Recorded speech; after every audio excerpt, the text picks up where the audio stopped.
right, here with Elise Cranny, winner of the women's 10K here at the 10.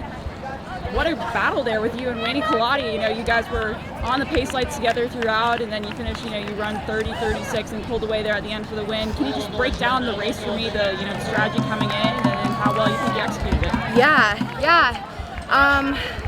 Man, I think we were talking about, my coach Jared and I were talking about like focus on, or like we had an outcome goal and wanted to run fast, wanted to be sub 30, but also it's like what we really wanted to do was focus on how we do that and how we race. And so I think I'm pretty disappointed in the outcome, but in terms of like kind of shifting my focus throughout the race and doing what my body had today, and I think that was really helpful to have Wayne, because it's like ultimately you run a race to compete, and I think that's what we both did really well today.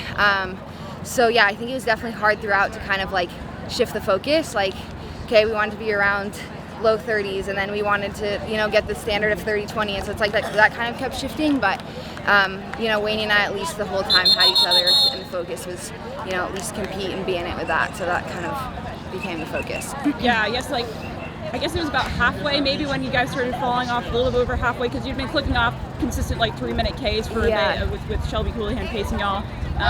Once those lights did slip away, again, like you kind of talked about a little bit, shifting that mindset, but like, what's that positive self-talk you're trying to tell yourself to like almost change the goal a little bit? Yeah, I think we were, Jared talked about that of just like one lap at a time. And I think that's what I was really focused on doing. Like we were really breaking it into chunks, and it was just like, take it one lap at a time, keep your eyes up, look ahead at the lights, or like I said, like shifting the focus of like, okay, Wayne took the lead, it's like try to stay on her. And it's like, I think that's something that Jared's really helped me work on is, I think, in workouts or stuff, I used to be very focused on if something's not going well, like getting super frustrated, and like I'm very frustrated with the outcome, but I think I did a good job of like being flexible within it and like shifting the mindset to become like, this is the race that it is today, how can you make the most of it?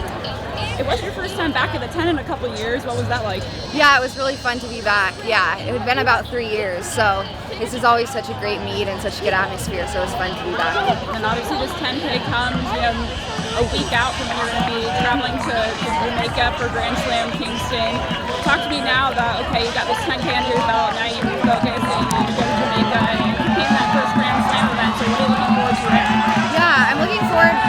I'm actually excited that it's a quick turnaround. Like, I'm excited to get back out, and I definitely have a fire lit under me, and I think just being part of the first season of Grand Slam, and again, like working on that today, like the competing piece, and that's what Grand Slam is all about. It's like no focus on times, but just really focusing on competing. And I think, competing against people on the global stage that I don't usually get a chance to compete against until like later in the season. So I'm really excited for that.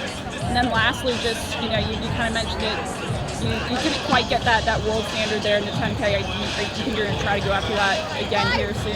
Yeah, that's something I'll need to talk to Jared about. It's like just kind of figuring out with the Grand Slam schedule and like what we want to focus on this outdoor season. So yeah. Awesome. Yeah. Thank you. Thank you so much. Thank you.